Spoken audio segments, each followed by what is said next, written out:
shot 52% from the field. And, you know, I know they have good players, but, I mean, I have one, you know, O'Bannon had 20, and Morrell killed us, Jane killed us tonight. And, you know, it's hard when, I never talk about size, I never talk about, but when we get in foul trouble, sometimes it's a challenge, definitely.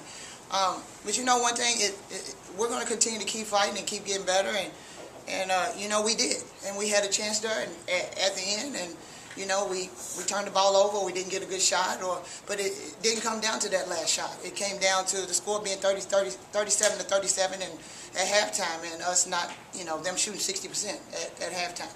So we just got to go back and we got to regroup, and we got to get together and make sure that we're doing the things we need to adjust, and everybody has to be ready to come to play, and that's, you know, and the thing about it, day in and day out, we depend a lot on Alexis, Chesney, and Bianca, and you know, there's different people that stepped up at different times, but we need defense to be able to help us win games.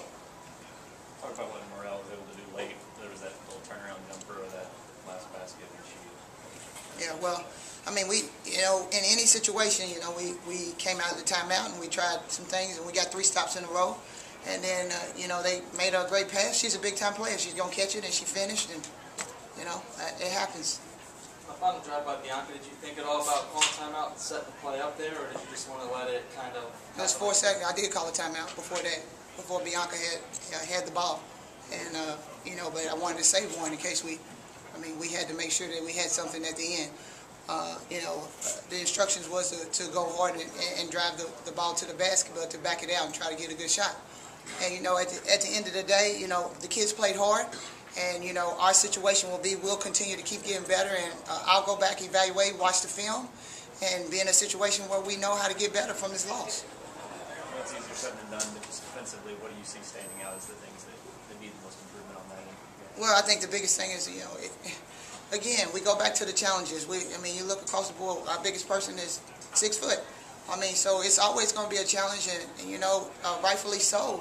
You know, Arkansas State did an unbelievable job of continuing to get the ball in the post, and we're going to have to continue to work on doing different things like we've been doing, doubling or trying to front, trying to do the different things we can and try to pull people out of the post. But you know, those are challenges that we're going to have to face. But also, I think what has happened for us in previous games is people have had to take the opportunity to figure out how to guard us also. And today we look very stagnant in our offense. And we got to go back and we got to work on it and make sure we get those glitches out before we get ready for this Florida swing. They announced the all-digital team at halftime at the ceremony. Can you talk about some of the emotions that come with playing in front of some older WKU legends?